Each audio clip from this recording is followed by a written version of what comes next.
Welcome everybody to the continuation of MSSR today. We are joined by Hanna Notte, who's going to be lecturing to us today about Russia and the Middle East. And I'll do a quick little introduction and then pass the microphone over to her, as she's got a lot to talk about. Hanna Notte is a senior research associate at the Vienna Center for Disarmament and Non-Proliferation, where she focuses on Russian foreign policy in the Middle East, weapons of mass destruction, arms control, and non-proliferation in the Middle East and Russia-West relations. She previously served as a non-resident scholar with the James Martin Center for Non-Proliferation Studies and as a senior political officer with the Sheikh Group, a nonprofit consultancy focused on Track 2 diplomacy and conflict mediation in the Middle East. She supported the organization's engagement with Russia related to the Syria Track 2 Dialogue Initiative, and also worked on other Track 2 dialogues related to the broader region. Hanna holds a DPhil in international relations from the University of Oxford. We have a bunch of University of Oxford folks on the call here and as part of MSSR 2021, where she also received an MPhil in 2014. She spent a year between 2015 and 16 in Moscow on an Alpha Fellowship with the Institute of Oriental Studies and the Carnegie Moscow Center. Other visiting research positions have included IISS's Middle East office in Manama, Bahrain, and the Konrad Adenauer Foundation's Syria-Iraq office in Beirut, Lebanon. Hanna holds a BA in Social and Political Sciences from the University of Cambridge and worked at Goldman Sachs London offices as a strategic equity analyst from 2010 until 2012. She's lectured on Russian foreign policy in the Middle East, including at the Higher School of Economics in Moscow and the American University of Paris and the Middlebury Institute of International Studies at Monterey, and is regularly invited to speak at international events and conferences on the subject. She is a German national who speaks Russian, Arabic, and French. And last but not least, she is one of our most famous alumna of the MSSR, the Monterey Summer Symposium on Russia. So please give a warm MSSR 2021 welcome to Hanna Notte. Thank you, Jarlath. Can everyone hear me fine? I was just going to say it's really exciting to be back for, I suppose, my 5th MSSR year. So I was in the first cohort as a student at the time, as I was finishing my PhD in 2016, 2017, I suppose, 2016, and have been, no, 2017, Jarlath, right, was the first year. Yeah, and 2017. Have been lecturing ever since. So I'm really pleased to be here and join you in what I understand is your last week. As Jarlath mentioned, and thank you for the kind introduction, I've worked on Russia, Middle East issues for the last 8 years, I'd say, in my MPhil and DPhil, and then in Track 2 diplomacy subsequently for about 3 years, and now in the think tank world for the last year or so. And I know that you have heard really great lectures on Russian foreign policy more generally by Professor Tsigankov, by Dmitry Trenin, later you hear Professor Legwold, I believe. And so what we want to do today and tomorrow is focus on Russian foreign policy in one specific region, the Middle East and North Africa, or so-called MENA region, as sort of one geographic area where, of course, Russia has been very active in recent years. And the goal is really to look at the what does Russia want in that region? So what are its interests today? And the how tomorrow. How does Russia go about achieving its aims? Is there a strategy? What are the tactics?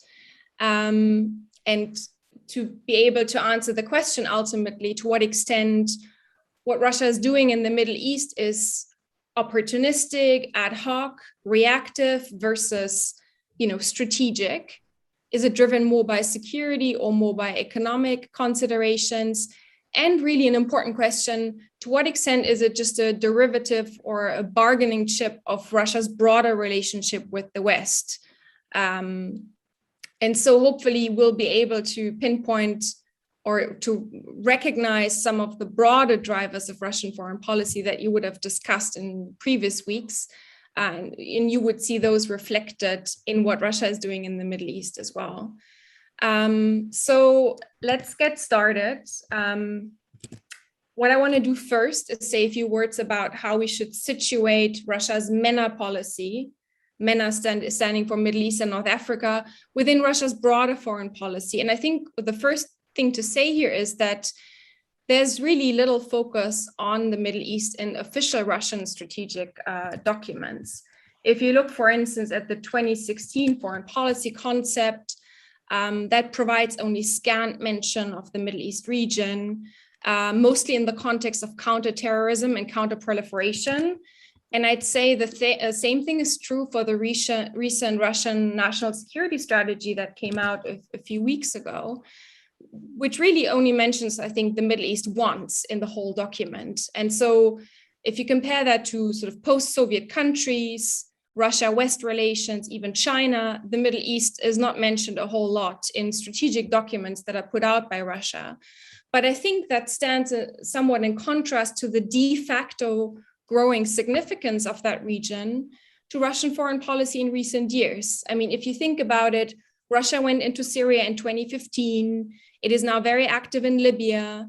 Any conflict file in the region, whether it's Israel, Palestine, Libya, Gulf issues, Russia has a seat at the table.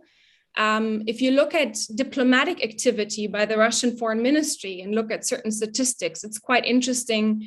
I think Kommersant published some numbers last year, and it showed, that Lavrov's meetings or engagement, which were counted as in-person meetings and telephone calls with leaders or politicians from the MENA region, had really doubled if you look at the period 2010 to 2015 and then 2015 to 2020. So, I mean, I sort of scroll through the Russian foreign ministry sort of news update on a daily basis, and there's almost always a couple of meetings that Russian diplomats hold with people from the region.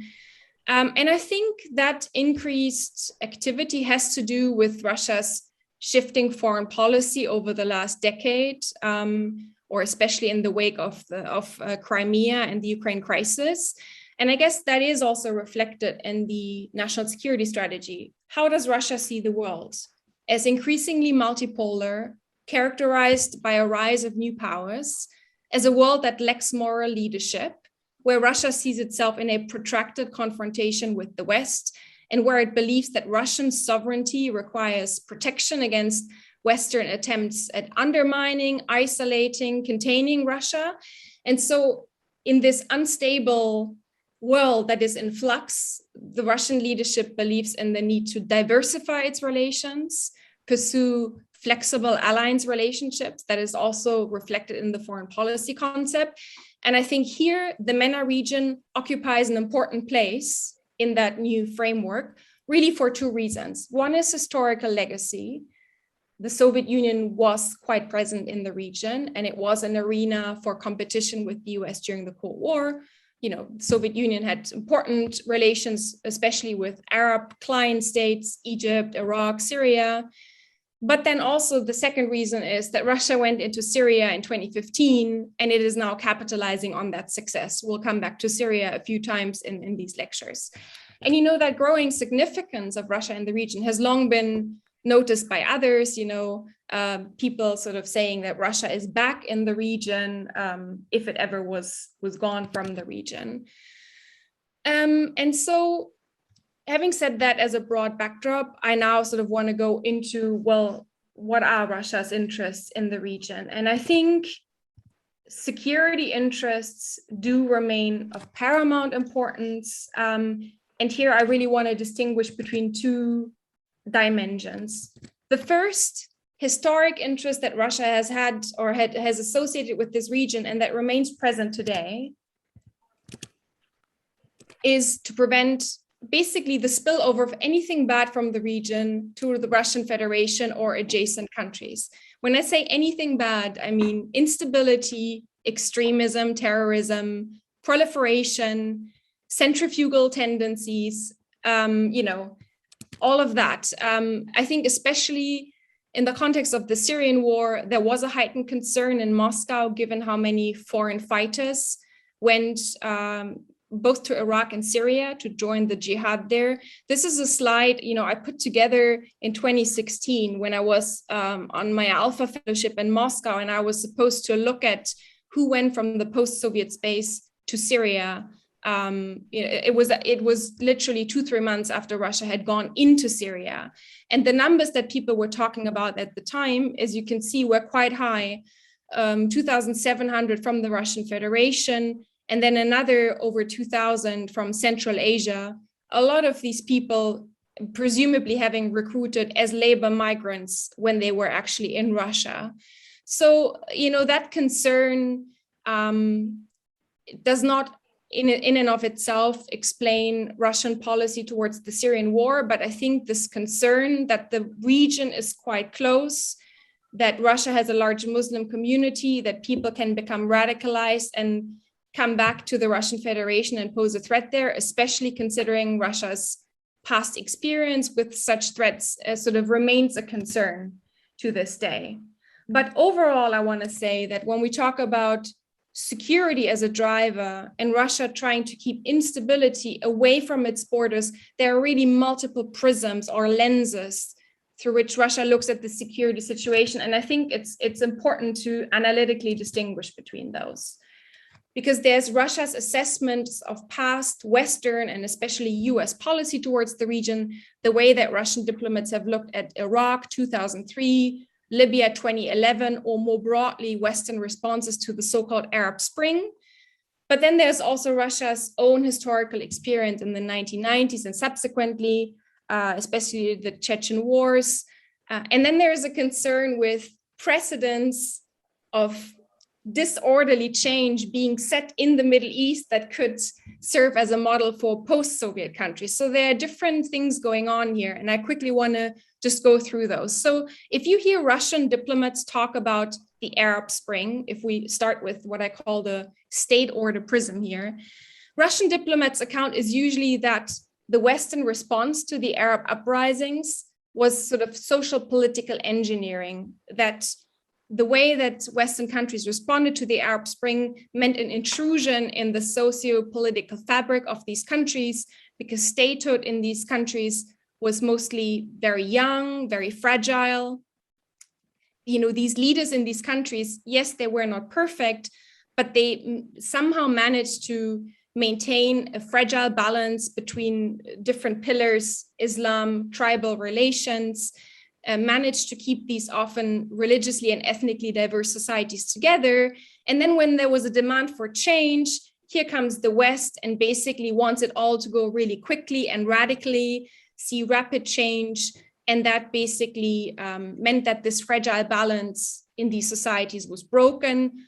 Russian diplomats would say that therefore statehood was being destroyed in Iraq, in Libya, almost in Egypt. And to this day, these societies are massively struggling to put something stable together.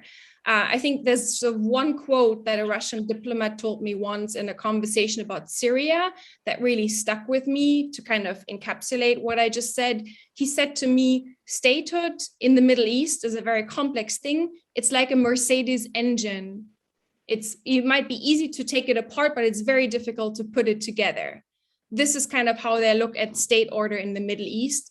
And therefore, if you want change, it has to be incremental, slow change. You cannot dismantle existing institutions and think you can build something like a democracy there from scratch. Then if you do that, you risk instability, fragmentation, with all the attendant consequences like extremism and terrorism. So this is really what I mean here by the state order prism on this slide. Of course, the Libya experience was particularly formative for Russian diplomats, the way that they looked at the Security Council Resolution 1973 in March 2011, where famously under President Medvedev, Russia abstained and let that resolution pass, and then sort of watched how coalition forces eventually threw over the Gaddafi regime, which I think was a huge grievance to Russian diplomats at the time, and important to understand why they reacted in Syria the way that they did subsequently. And so again, coming to Syria then, I've worked in track 2 diplomacy on the Syrian conflict for 3 years, and I would often go to Moscow, where we would bring ideas from the track 2 on the political process to try to convince Russian diplomats to take those ideas into account. And there was always a caution that we shouldn't rush to produce change, or a sort of caution that if we go too far, if we push the Syrian regime too far, things could crumble, and then that would be disastrous. Of course, I think you cannot understand this prism without taking into account Russia's own historical experience, without sort of wanting to elaborate too much on this. But after the Cold War, you had unrest among Russia's indigenous Muslim populations in the North Caucasus. There was a real worry that Chechen separatism could spill over into other regions. The Second Chechen War was then really presented in the official narrative as a conflict fueled by outside forces that would seek to break up the Russian Federation. And I think this is important to understand how Russia would, over a decade later, look at events in the Middle East. It's also interesting to note that probably from the mid-2000s, I would say, the way that the Russian discourse has looked at changes in the Middle East, for instance, after the Cedar Revolution in Lebanon. So this is before the Arab Spring. They would mix this with their narrative on post-Soviet countries. So around the Orange Revolution in Ukraine or the Rose Revolution in Georgia, you can already see hints in Russian discourse that would say, you know, Western forces are practicing regime change in the Middle East to develop blueprints to ultimately also exercise this in sort of what we consider our sphere of influence. I think that linkage became much more acute later, but you see roots of it already in the mid-2000s. So I guess the bottom line here is that when we think about Russian core security interests in the Middle East, you know, I really want to stress that I see it as having two dimensions. You want to prevent regime change in the region because you genuinely believe that positive change is better produced through slow, incremental change within existing orders. But you also want to prevent it because you don't want to see precedents being set that can become dangerous to Russia itself. Then there is a second security interest that has become more acute, I think, in recent years. And that has to do with using its presence in the region to counter threats from outside the region. So Russia has really used its military presence, especially in Syria, where, you know, it has naval assets, a port in Tartus, an air base in Khmeimim, and where it has deployed substantial military hardware and has expanded those facilities. Russia has increasingly used that presence to project power militarily vis-a-vis NATO, and, you know, has been able to push back militarily in the region, for instance, harassing US forces in northeast Syria, or very recently after the HMS Defender, the UK ship, sailed towards Crimea. You might remember this a few weeks ago. The Russians deployed heavy bombers and MiG-31 fighter aircraft armed with Kinjal missiles to Syria for the first time, in order to basically show, if you, meaning NATO, do something elsewhere that is to our displeasure, we can push back in another region, the Middle East, where we have now a significant presence. So that is perhaps not enough. And I did sort of have a slide here that shows the extended runway at Khmeimim. This is Khmeimim, the airbase, where you can see at the top that the runway was recently extended. I had a video on this slide, but the file got too big, so I had to delete it. Anyway, Russia is basically also using its presence in the Middle East to complicate NATO operations and therefore deal with security issues outside the Middle East. And that is driven by, you know, this desire to have a strong presence in the Eastern Mediterranean, to deploy this anti-access and area denial capability, is again driven by this belief of a Western or NATO encirclement, I mean, here you see sort of where NATO is present in and around the Mediterranean basin. I think just 1 or 2 weeks ago, Lavrov was invited to speak at a webinar to delegates of United Russia. And he again expanded on this notion.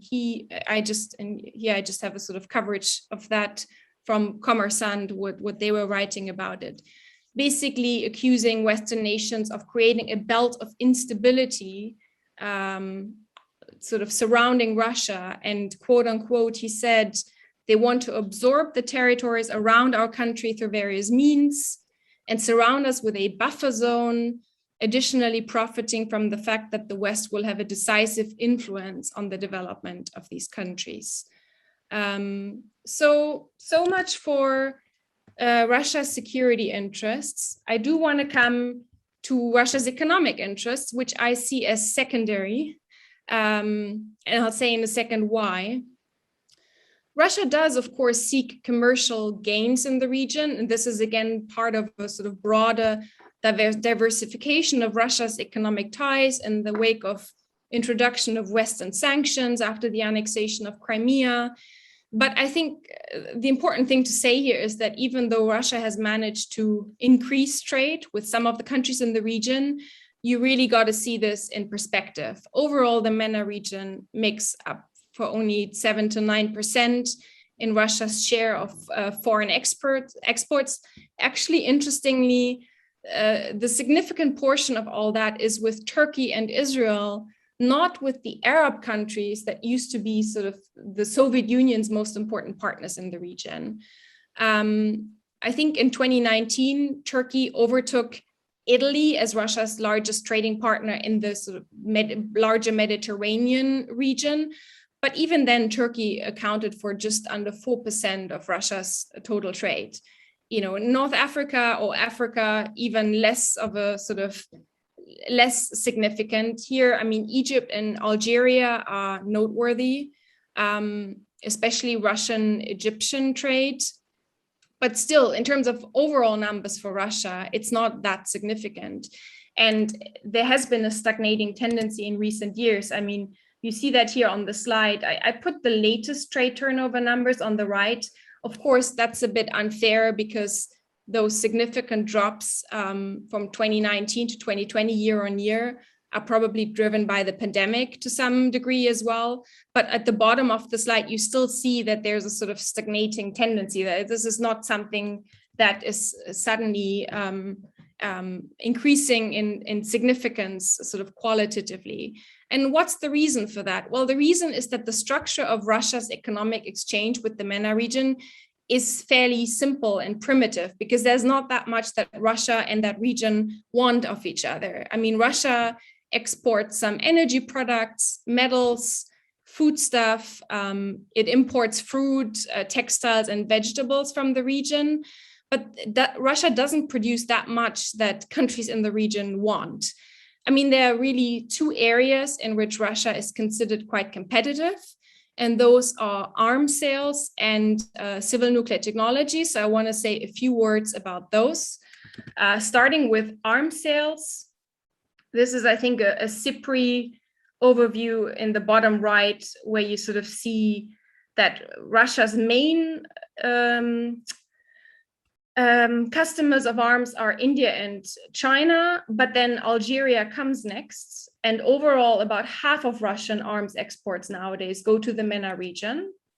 So that's quite significant. $6 billion or 50% of the overall export volume, according to Russian sources. And like, what does Russia sell to countries in that region? It sells air defense systems. I mean, the Pantsir, the S-300, the S-400, helicopters, tanks. And it's really to countries like Iraq, Algeria, Egypt. Of course, then you have the S-400 saga with Turkey. That's important. And why do we see that? Well, basically, countries in the region turn to Russia because their weapons are usually cheaper, easier to use, and just easier to get than American or Western weapons. The Russians don't have the same sort of onerous procurement rules or human rights considerations. processed through Congress like there is on the US side. So they usually sell faster, and regional countries also use Russia as a bargaining chip. I mean, they don't always buy from Russia, but if they're able to say to the United States, well, we could also buy from Russia, then that is a bargaining chip that they use vis-a-vis the US. I mean, especially the Iraqis, for instance, when they would say, when their fight against the Islamic State was really heating up and they needed stuff quickly, the US wasn't there to deliver what was needed, and so they turned to Russia. And with some of these countries in the region, you have the added factor that Iraqi military officers, Egyptian military officers, they were often trained during Soviet times.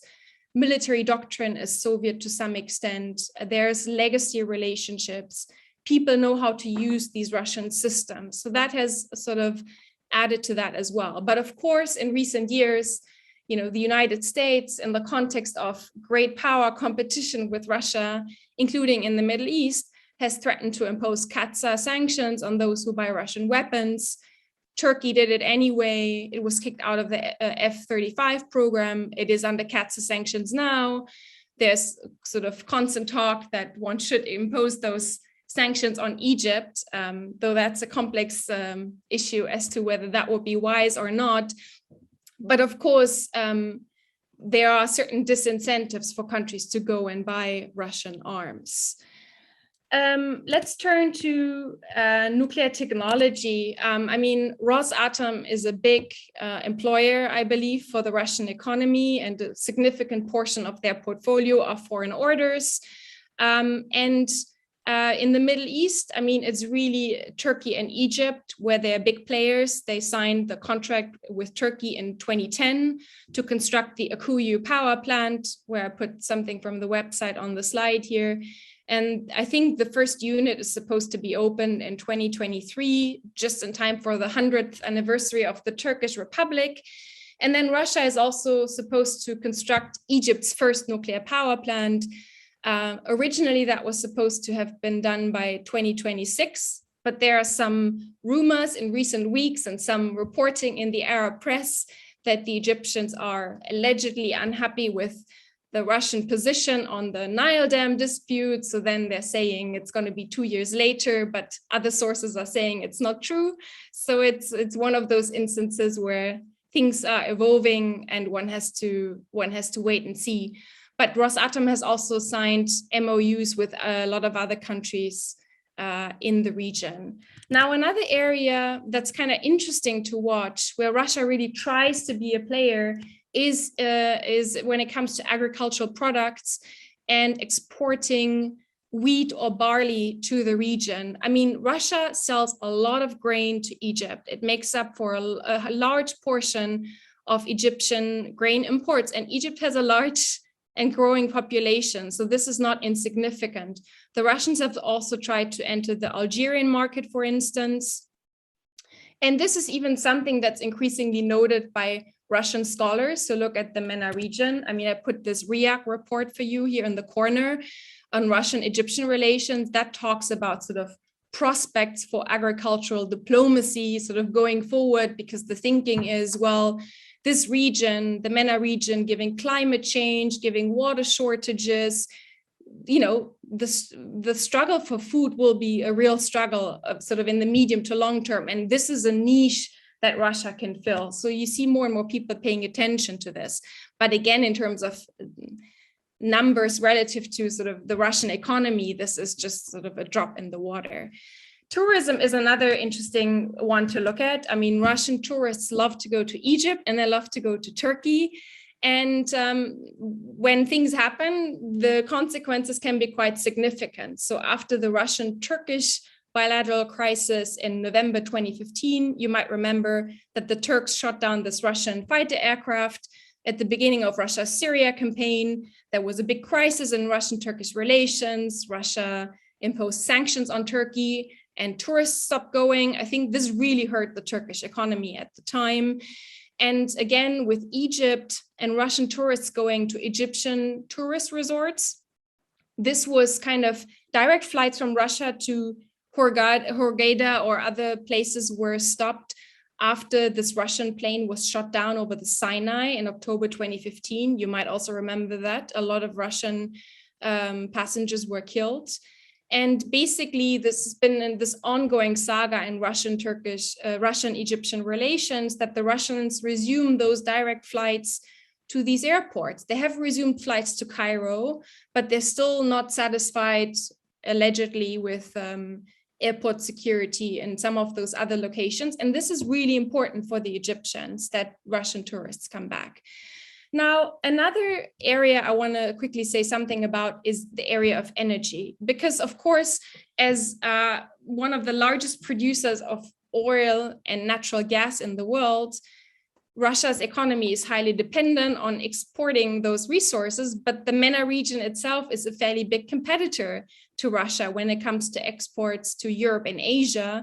And so for that reason, what Russia has really tried to do is to partner and gain stakes and a foothold in various exploration, development, infrastructure projects in the region: Algeria, Lebanon, Turkey, Iraq, Libya, calculating that at least this will give Russia some degree of influence over these countries' delivery decisions to Russia's traditional markets.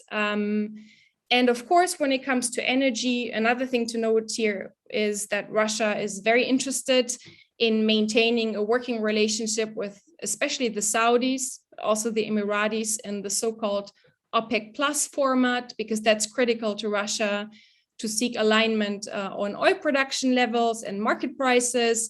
And you might remember, I think it was earlier in 2020, when there was this spat between Russia and Saudi Arabia over oil price quotas at the beginning of the COVID pandemic, and that was quite significant.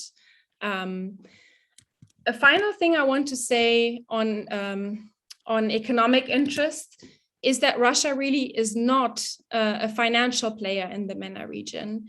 Its official development assistance, which is shown here on this slide, with different figures. I mean, the upper one is an OECD graph, and the one at the bottom is from a RIAC report. It really shows you that, Russian development aid to the region is fairly minor. Of the countries listed at the bottom that receive aid, it's really only to Syria, which I sort of marked in the bottom right, that the Russians sort of show up as one of the top 4 or 5 donors of development assistance. For others in the region, Yemen, the Palestinians, Lebanon, Russia doesn't figure.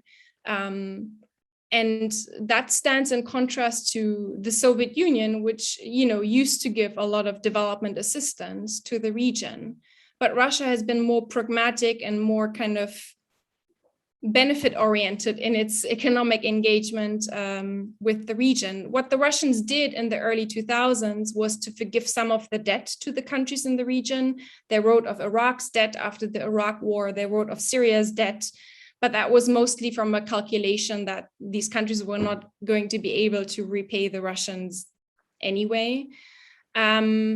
So, I mean, really, Russia is not, doesn't give development assistance or foreign direct investment to the region. It's really the opposite. The Russians have been trying to attract mostly Gulf money, Gulf investment into the Russian economy, with some degree of success in recent years. I mean, here, the Saudis, the Emiratis, and Qatar stand out, where, some sort of really interesting developments can be observed if you want to go into that. I mean, the Saudis and the Emiratis in particular are investing quite heavily in Russian regions rather than just at the Russian federal level. And Kadyrov has sort of cultivated his own ties with the Emiratis, and some consider the money that the UAE spends in various Russian regions to be really quite significant. So much for economic interests. And then I just want to say something about status, which to me is linked to the security interest, but it's still worth sort of treating it separate. Because if you look at Russian activity in the region, this desire to have a seat at the table at, in terms of each and every conflict file that is being negotiated, being so active in Syria, Libya, Israel, Palestine, Gulf security. There is, of course, the security component to it that, we've discussed. But I think there's also, it's almost, you could call it a pedagogical objective that Russia is pursuing.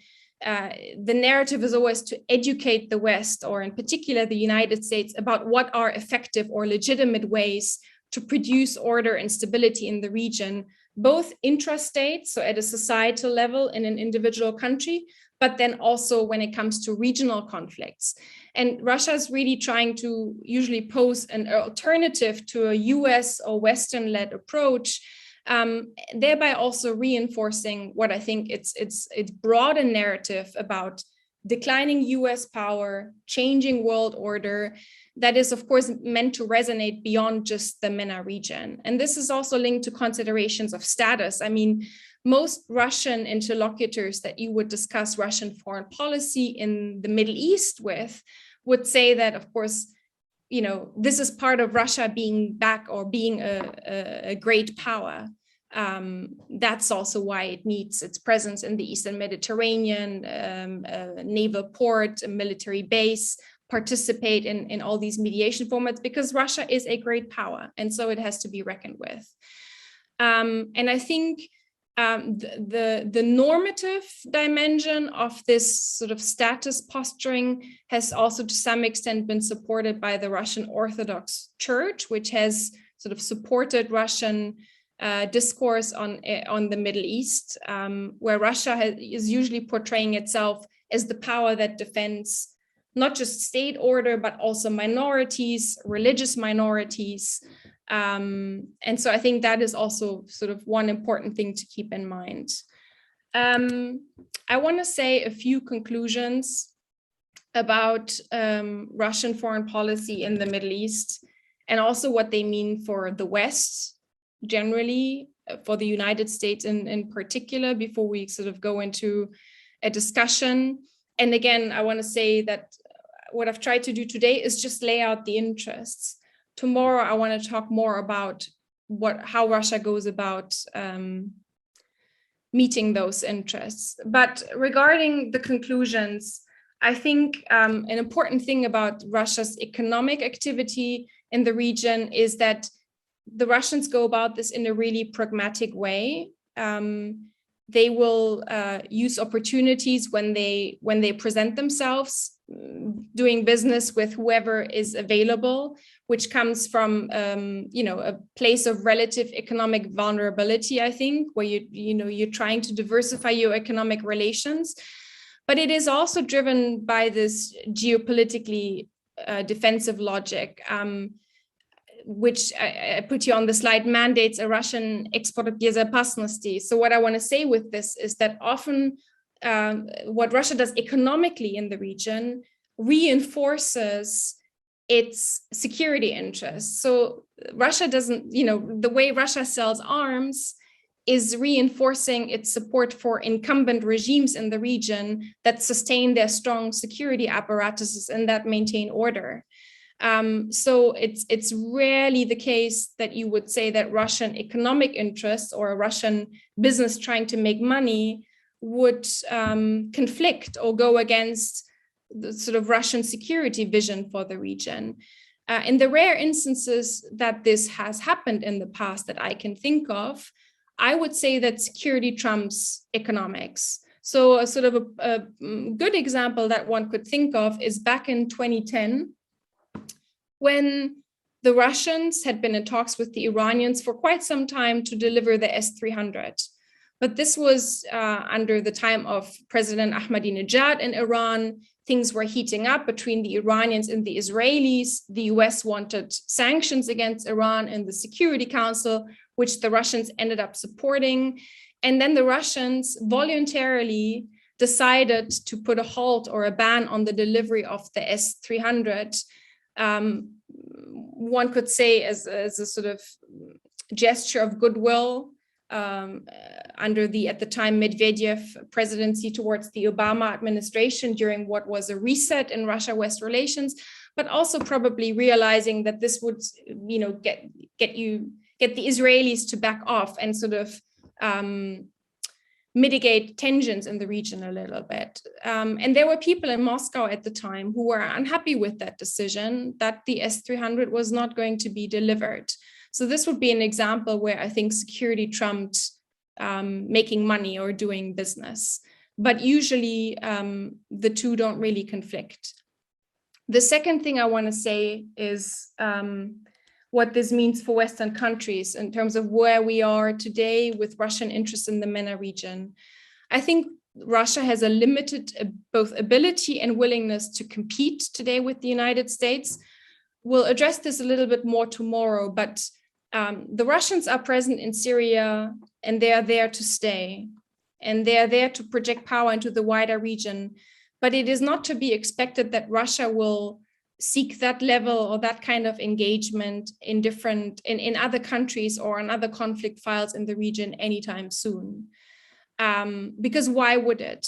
And also economically, there's only so much, as I try to show, that the Russians can give the region. So, you know, the Americans are to some extent looking to reduce their presence in the region. We've just seen the departure from Afghanistan. There had been talk about the US sort of drawing down from Iraq, and I guess there has been a decision recently to reduce the level somewhat by the end of the year. But there's no expectation in Moscow that the United States will leave the region and Russia can step in and fill that vacuum, nor does Russia want to, I think, own the problems that the region poses all by itself. But you know, we can discuss this if you want.